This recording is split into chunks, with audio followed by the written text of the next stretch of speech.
Before we get into today's astrology, I want to take a moment to genuinely appreciate Gemini. Not in a polite, everyone gets a trophy way, in a real way, because understanding the Gemini archetype is actually the key to understanding what today's first quarter moon is doing to all of us. Gemini, you are something else. You are the person who sends a text saying we need to talk, and then follows it up 30 seconds later with LOL, never mind anyway. Have you seen this video? You start 6 books at once, finish 2 of them, and somehow recommend all 6 to other people as if you read every word. You change your opinion mid-sentence. Not because you're unreliable, but because your brain is genuinely processing 3 competing truths at once, and it's trying to be honest about all of them in real time. Most people would just pick one truth and commit. Gemini refuses on principle because picking one when 3 are all partially accurate feels like a lie. You've been called two-faced, which is honestly unfair. You're not two-faced. You're 12-faced. Every face is real. You have an unusually large interior cabinet of genuine selves, and they all want to weigh in on everything simultaneously. Most people have an inner monologue. You have an inner committee. A committee that is, at any given moment, mid-debate, definitely interrupting each other, and also spinning off into a sub-debate about the original debate. Here's what people actually don't understand about Gemini. The restlessness isn't boredom. It's curiosity moving faster than circumstances can keep up with. Your mind is already 3 conversations ahead of the one you're having. By the time someone else has finished processing a single idea, you've taken it apart, reassembled it, connected it to 7 other things and moved on. It looks like distraction from the outside. It's actually generosity. Intellectual generosity running at a speed that makes other people dizzy. And Gemini's humor. If you've met a funny Gemini, and you have, because a disproportionate number of people who can make an entire room turn around with one perfectly timed line have strong Gemini placements, you know what I mean. It's fast. It makes connections between things with no business being in the same sentence. It pivots so quickly you're still laughing at the first part when the second part lands. Gemini humor is basically mental parkour. The funniness emerges from the friction between ideas jumping too fast to be caught. So why does all of this matter? Because the first quarter moon today is at 5 degrees 54 minutes of Gemini, exact at 7:27 a.m. Eastern.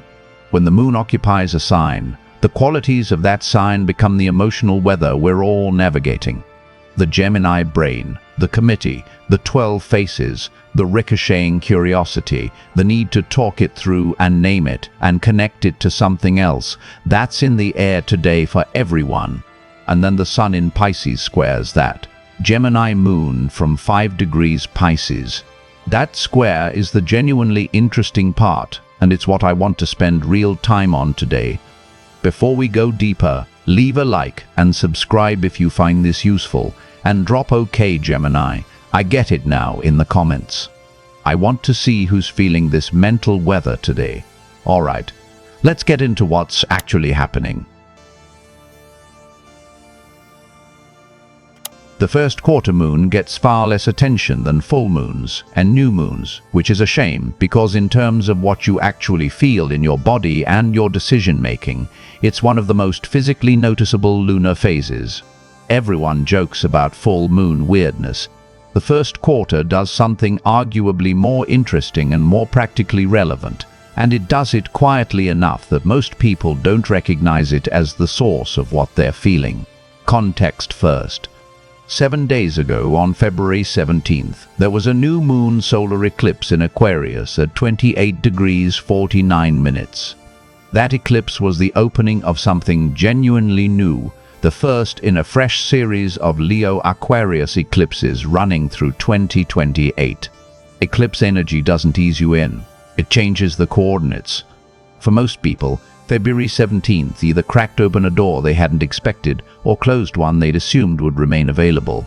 The furniture moved. Now we're 7 days later. The first quarter moon is the first real stress test of whatever began at the new moon. The moment when initial momentum meets its first genuine obstacle. When intention has to become action, and the action encounters resistance.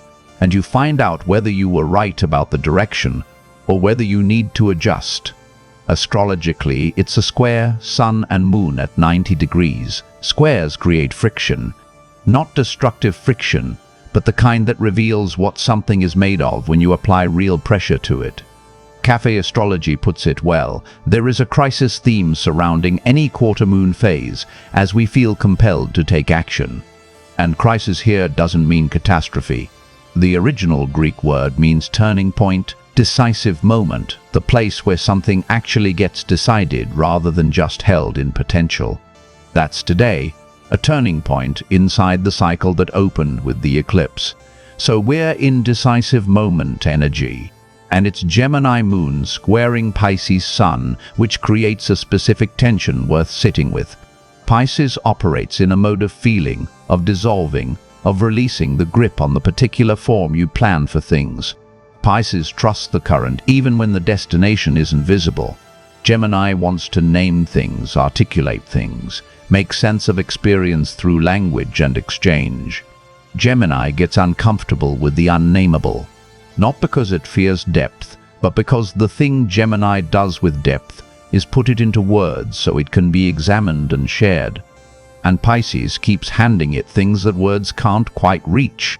So the push-pull today is between the part of you that needs to talk about what's been happening, process it out loud, get some intellectual traction on this week, and the deeper current in the Pisces sun that keeps reminding you this isn't the kind of thing that resolves through thinking and talking alone.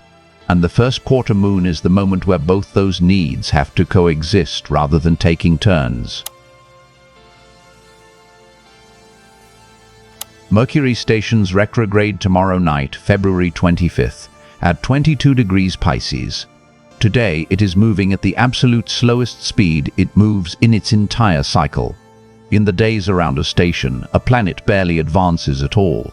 Mercury stopped in Pisces is stopped in the territory of intuition, the unnamed knowing, the emotional undercurrent that runs below articulable thought. This directly shapes today's experience. Mercury rules Gemini. It governs how we think, articulate, and process experience into language. When Mercury is stopped in Pisces, that function slows dramatically. It moves into a different register. Less precise, more impressionistic. Less here is my argument, and more here is something I know but can't quite explain. In practical terms, your thoughts today loop. They circle back. You think you've finished with something and it reappears from a slightly different angle, asking to be looked at once more. This is not malfunction. It's Mercury and Pisces asking you to stay with something long enough to actually understand it, rather than filing it underhandled, before you've really absorbed what it was trying to tell you. The retrograde runs through March 20th, and what it actually offers when you work with it rather than resist it is deeper access to your own intuitive knowing. Pisces is the sign of things that exist below articulation, the feeling that arrives before the explanation, the knowing that comes before the proof. When Mercury slows inside that sign, you get unusual access to what lives beneath the rational processing, to the things your intuition has been registering that your logical mind hasn't caught up with yet. Today specifically, while Mercury is still technically direct, even if barely moving, there's a small window worth using. The next day or so before the retrograde fully settles has better support for external communication and initiating decisions than Wednesday or Thursday will. If there's a conversation you've been sitting on, an email that needs to go out, a decision that's been pending, today has cleaner energy for those things than the days immediately after the station. After that, the quality of thinking shifts toward reviewing rather than initiating. Both have value, but today still belongs to the forward-moving version. Tonight at 6:14 p.m. Eastern, the Moon reaches Perigee, its closest orbital point to Earth. This particular perigee puts it at approximately 229,999 miles away, notably close. Most people associate perigee only with supermoons, but perigee matters at any phase. When the Moon is at its closest to Earth, its gravitational pull is stronger. The tides are more pronounced. And what affects the physical tides also affects the emotional tides for beings made mostly of water, moving through their days. This matters today because you already have a first quarter moon, which carries pull toward action, decision point energy. Then hours later, the moon swings to its physical closest point to Earth. Whatever the first quarter activated doesn't get louder in a noisy way at Perigee. It gets more insistent, more bodily felt rather than just mentally understood. Some people will notice this tonight as a restlessness with a physical quality, an inability to settle even when there's no logical reason not to. Some will have unusually vivid dreams. Some will find emotional material arriving with more force than expected, things that seemed processed surfacing again with fresh relevance. None of that is cause for alarm. The response it's asking for is honest acknowledgement. Not fixing, not resolving, just being truthful with yourself about what you're carrying. The Gemini moon loves to name things. Let it name what you're actually feeling tonight without needing to immediately do anything about it. 4 days ago, February 20th, Saturn and Neptune made their exact conjunction at 0 degrees Aries. That conjunction is technically complete, but Saturn and Neptune are still sitting right next to each other and will be for weeks. The integration of what that conjunction meant continues, and today's first quarter moon at 5 degrees Gemini is squaring into the neighborhood of that conjunction, pressing gently on the territory where all of that energy is sitting. When a fast-moving moon does this, it briefly agitates whatever's been building, like pressing something that's still tender, not to cause harm, but to locate what still has feeling in it. What that means practically is that the questions the Saturn-Neptune conjunction stirred up 4 days ago return to active awareness today. What are you actually building? What's real versus what you were telling yourself was real? Those aren't comfortable questions, but they're important ones. The Gemini moon gives you the urge to put them into words and possibly share them. And that impulse is worth following today. The caution is Mercury, almost stationary in Pisces. Say the honest thing softly. Gemini's instinct is to articulate sharply and quickly, to name the thing with precision and move on. Mercury in Pisces is reminding you that precision without warmth can land like an accusation, even when the intent is clarity. The people around you are also carrying unresolved material from this week. They need honesty and they need care in roughly equal measure. Today, being both is not just possible, it's the only approach that actually lands. The first quarter moon in Gemini falls in a different house for each sign, and the house it's in tells you where in your life the decision point energy is showing up. Let me go through all 12. Gemini, this moon is in your first house. Your identity, your body, your presence, the self that meets the world every day. The decision point is not happening somewhere else in your life. It's happening right in the middle of you. The question is, who are you right now, and does how you've been showing up lately actually match what's true? With Mercury, your ruling planet, nearly stopped in Pisces, your usual swift communication is running in a different language.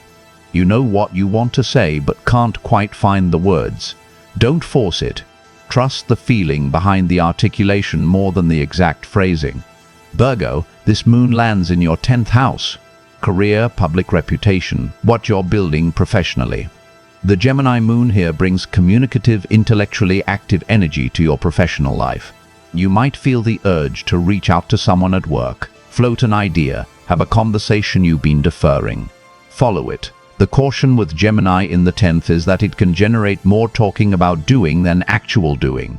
Today is a day to start one concrete thing, not just discuss starting it.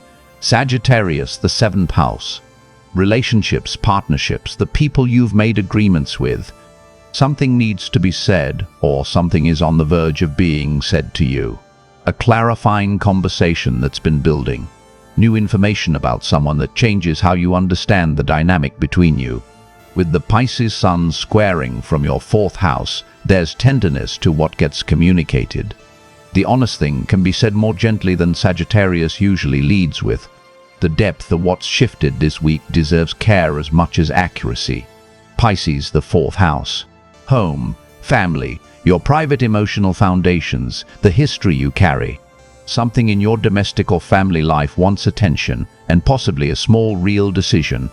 A household choice that's been deferred, a family conversation that keeps almost happening. The Gemini moon in your fourth is giving it a push.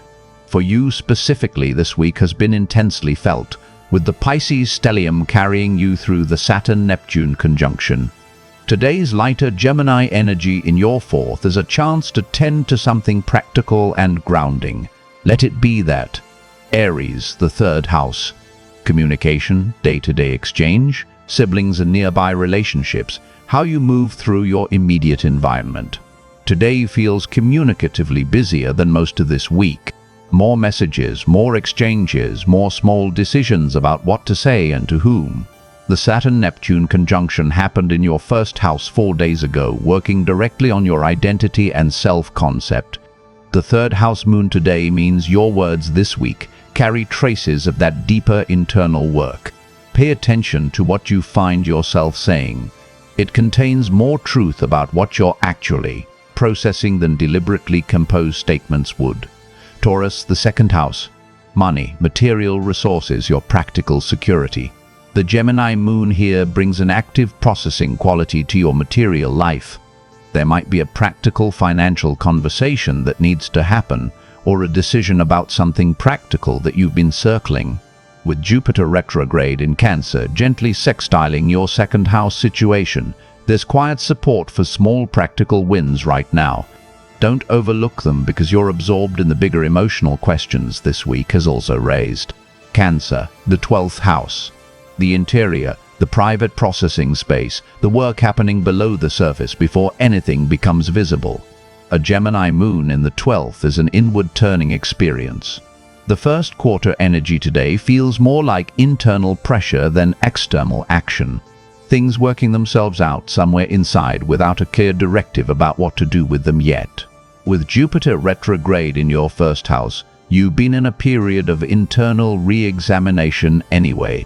Today's invitation is to spend real time with your own interior. Journal, walk, sit quietly. What needs communicating will clarify in that stillness. Leo, the 11th house. Community, friends, longer-range vision, the people who share your direction.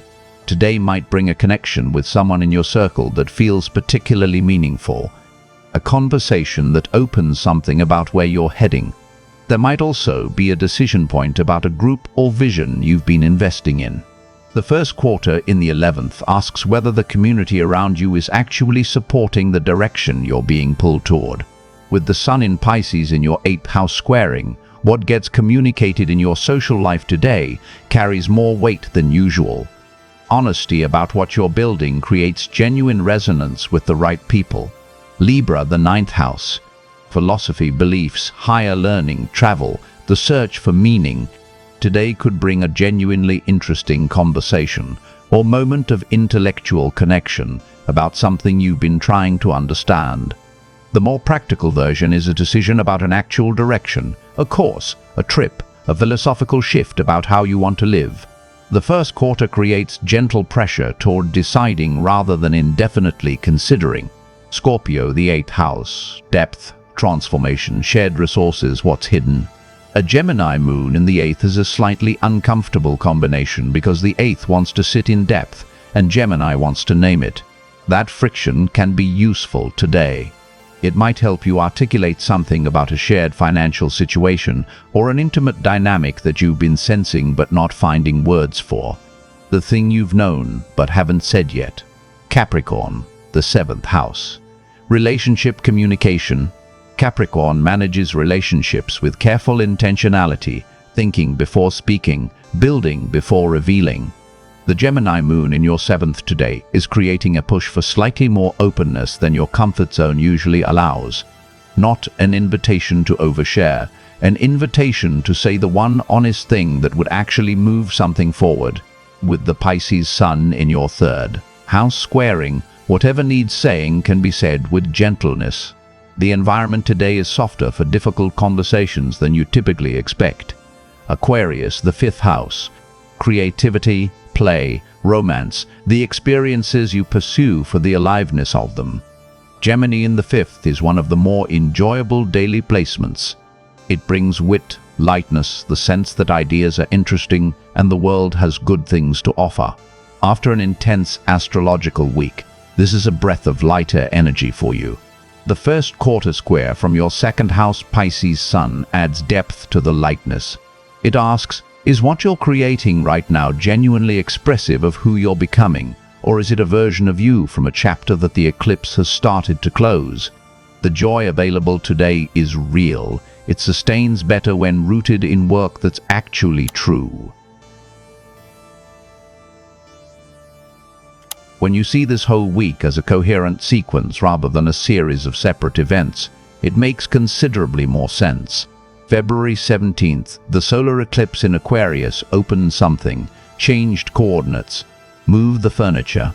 February 20th, the Saturn-Neptune conjunction at 0 degrees Aries provided the first reality check on what that opening means. What's actually real? What are you building that's genuinely solid? The conjunction dissolves structures that weren't as solid as they appeared, not to punish, but because building on a compromised foundation is worse in the long run.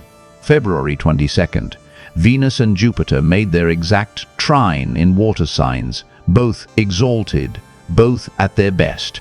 That was the warmth at the center of the weight, the reminder that what's being cleared has love and genuine abundance on the other side of it. And today, February 24th, the first quarter moon brings the first practical decision point of the new cycle. The moment when intentions and questions and warmth translate into something real. Something said, something done. One small genuine movement in the direction the eclipse pointed you toward. Then tomorrow Mercury goes retrograde, and for almost 4 weeks the focus turns inward. The outer movement gives way to integration, absorbing and understanding more completely what February 2026 has been doing. That's the full arc: disruption, reality check, warmth, decision point, then integration. You're at the decision point now, and the integration period starts tomorrow whether you're ready or not. Being concrete about this is more useful than staying in the meaning of things, so here is what the sky is actually asking for today, in terms of real behavior. Say something. If there's a conversation you've been circling, a truth you've been carrying around without an outlet, today has more support for it than most days this week. Mercury, almost stationary in Pisces, is a caution about sharpness, so say it with care, but say it. Don't use the Mercury caution as an excuse to delay indefinitely. Write something down before midnight. The thoughts that are moving through you at this Mercury pace, slowly, circling, returning, have a particular depth and signal quality that's worth capturing. Before the retrograde starts tomorrow, put into a few sentences where you actually are right now. What's become clearer? What you're releasing? What you're building toward? When you're on the other side of this retrograde period, in late March, you'll want to know what was true for you at this specific moment. The thing you capture today becomes a reference point for everything that unfolds over the next 4 weeks. Make one concrete choice. The first quarter needs an action, not an enormous one. One actual step in the direction that has been suggesting itself since the eclipse. Something you can point to at the end of the day and recognize as a real choice, not a held intention. And tonight, when the moon reaches Perigee, just be present with what you feel. The emotional material will probably be closer to the surface. Let it be there. The honest acknowledgement of it, even privately, even silently, is the most useful thing you can do with that moment.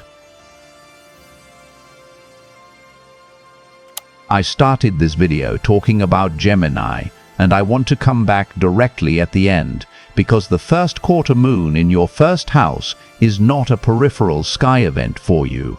It's happening right in the middle of you. The eclipse on February 17th lit up your 9th house, the house of beliefs, philosophy, the bigger picture of how you understand what life is for.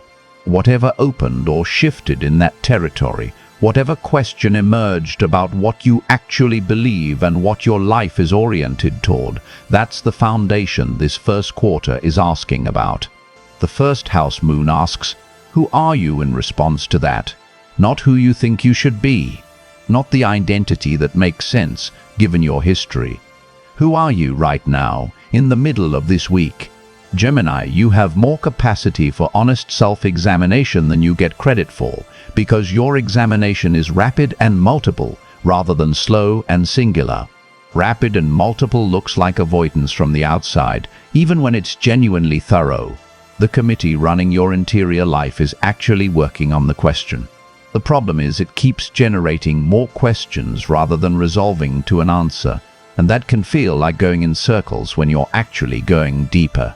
Today's invitation is to let the quieter member of that committee, the one that usually gets talked over, say something.